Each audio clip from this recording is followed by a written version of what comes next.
नावाप्रमाणे बोळाच होता. गाड्या छकड्या फिकड्याच्या सगळ्या एकूण मोडून तोडून गेल्या सगळं. माझ्या स्वप्नात बैल आला. आज आपण आलेलो आहोत सातारा जिल्ह्यातील डगेवाडी या गावात. तर डगेवाडी गाव जर बघितलं तर एका असं छोटंसं गाव आहे. तर त्या गावाची ओळख एकेकाळी बोहळ्याचं नाव तुम्ही सगळ्यांनी ऐकलं असेल. तर बोहळा या बैलाच्या नावाने झालेलं आहे. तर त्यांचे आज मालक आहेत, त्यांच्याशी आपण संवाद साधणार आहोत. नमस्कार. नमस्कार. काका, तुमचं नाव काय? किसन रघुनाथ जाधव. किसन रघुनाथ जाधव. ओके. जर आता बघितलं तर पूर्वी बोहळा म्हणलं की आम्ही लहान होतो त्यावेळेला आम्ही तो बैल बघितला होता. तर त्या बैलाच्या अशा म्हणजे जिथं जाईल तिथं त्याचं बक्षीस असायचं. तर त्याच्याविषयी तुम्ही काय माहिती सांगू शकाल का? बोळा हा नावाप्रमाणे बोळाच होता. हां हां बायका पोरांनी लहान पोरांनी धरून नेला तरी एका कासऱ्यावर जायचा. हां हां आणि बैल बारकाच होता. आमच्या कळपातल्या गायातला होता, घरचा तयार झालेला. साधारण धनगर खिलार मिक्स असा होता. त्या बैलाची खासियत अशी, तो त्याला ताकद कमी जास्त तयारी असली नसली तरी तो मैदानात गेला की कोणाला ठेवायचा नाही.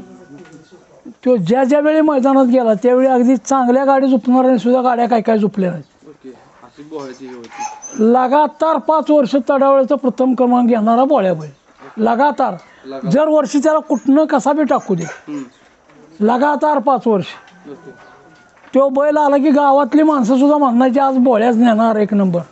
बारकी बारकी पोरं अशी त्याची चर्चा होती भागात. एक असा त्याच्या आयुष्यातला प्रसंग की एका दिवशी 2 ठिकाणी 1 नंबर झाला. आदल्या दिवशी गट सेमी पळालं आणि फायनल दुसऱ्या दिवशी ठेवली होती.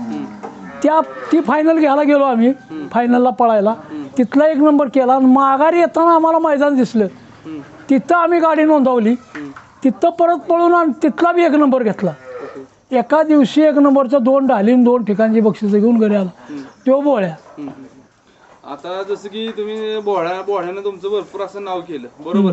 तर त्यामध्ये तुम्हाला शर्यतीचा नाद कसा लागला आणि तुम्ही किती वर्षापासून बैलगाडी शर्यतीमध्ये आहात? अहो, बोळ्या हा आमच्याकडं पळाला 10 वर्ष. बोळ्या 15 वर्षापूर्वी मेला अपघाती.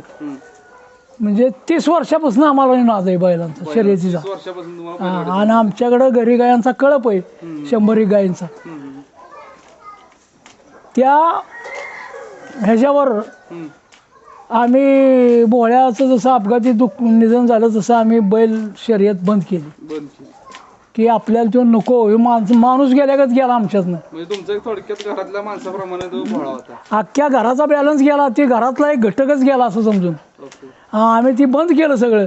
त्या गाड्या छकड्या फिकड्याच्या सगळ्या एकूण मोडून तोडून गेल्या सगळं झालं.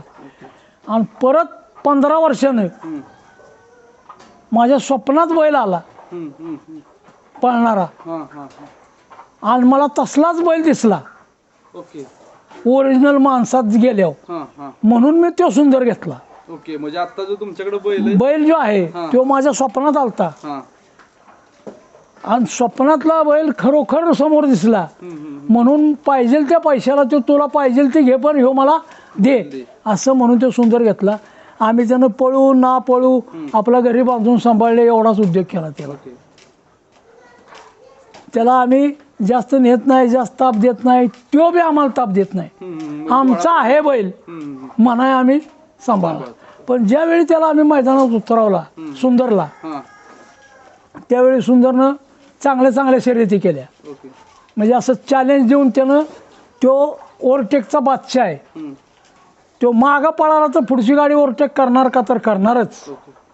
ह्या आशेवर मी शर्यतीला गेल्यावर 5000वर शर्यत, तर मी अगोदरच त्याला गुलाल फटाकडं नेलतं की माझा सुंदर जिंकणार. काय बी झालं तरी माझा सुंदर जिंकणारच. म्हणून मी आधीच गुलाल फटाकडं नेलं होतं. आणि खरोखर सुंदर मागच पळाला आणि मागणं ओव्हरटेक करून ती गाडी मारली, जिंकला. मी फटाकड्याची माळ लावली आणि भंडार गुलाल उधळला. ती तशी शर्यत जिंकला. तसलीच दुसरी शर्यत मुळशी केसरी मन्या आणि टिट्टू यांची शर्यत ठरली. तर मी त्यांना सांगितलं पोरांना त्या पाऊस आहे, चिखल आहे, आपण जनावर आपली मालकीचे आहेत, आपण त्यांना त्रास देणं बरोबर नाही, जरा रान हटू द्या मग आपण पळू. नाही म्हणले. मग आम्हाला 5000 द्या, आम्ही जातो. म्हणजे आम्हाला पैसे मागायला लागले. मग आम्ही त्यात असल्या चिखलात पावसात बैल नेला. ओके. तर आमच्या बैलाबरोबर हम्म. पप्पू गायकवाड रायगावचा शिवम होता. हां हां हां. आमची गाडी सुटली, आमची गाडी मागच पळत होती. हम्म. टिटून मोने आम्हाला छकडा काढून पुढे पळत होती. हम्म. देवदगड आमच्या बैलाला दिसल्यावर हम्म. जाकीनं बैलाला हात घातला आमच्या. हम्म. त्या उड्या रानात हम्म. सुट्टा छकडा काढून त्या टिटून मोन्याला मारला. ओके. या 2 शर्यती त्याच्या अविस्मरणीय झाल्या. सुंदर. आमचा त्याच्यावर एवढा जीव बसला की आमचा काय करेल ते सुंदर, पळू ना पळू काय बी त्यानं करू, आपला घरीच ठेवा, घरीच ठेवायचं. काय बी झालं तरी त्याला द्यायचा नाही. अशी सगळ्या कुटुंबाची मनोधारणा झाली की आपला बैल आपली आबरू राखतोय, नाव काढतोय, कुठं बी गेला तर असा हरत नाही, अटीतटीला मुकाबला करतोय, म्हणून त्याला द्यायचा नाही. असं करून तो बैल सांभाळाला. पण आम्ही ज्या वेळेला त्याला मैदानं सुरू झाली आणि मैदानात न्यायचं म्हणलो त्यावेळेला आमच्या बैल धरणाऱ्याच्याच पायाला लागलं. माझं वय जादा, बैल धरायला माणूस नाही. तो मैदानात जायचा बंद पडला आणि मैदानात गेलं त्याला धरायला माणूस नाही. बैलाचा माथा उंच असल्यामुळे तो डोकं वर केलं त्यानं की खालचा गाडी लोंबकळतोच त्याला. त्याला हायटेड माणूस आणि ताकदवान असला तर बैल धरणार. जसं की तुम्ही सांगितलं की बोहळ्यानंतर तुम्हाला कुठली बैल असं पाळायची इच्छा झाली, शर्यत पण करायची तुम्हाला इच्छा राहिली नाही, तर तुम्ही सांगितलं की ते बोहळा तुमच्या सपनात आला आणि त्यानं सुंदर सुचावलं, बरोबर. मग थोडक्यात बोहळा जो आहे त्याचा हा थोडक्यात पुनर्जन्म झाला. तर त्या पद्धतीने तुम्हाला कधी असा अनुभव आलाय का त्याचा की बोहळ्याचा पुनर्जन्म आहे म्हणून कधी? त्याचं काय की असं बोहळ्याचं पळणं हां आणि ह्याचं पळणं मैदानात बघितल्यावर हां शो पळत तिकडनं येताना समोरनं जर बघितला तर काय वेळेला बोहळ्याच आला असं दिसतं, होय. असा भास होतो. हां हां हां.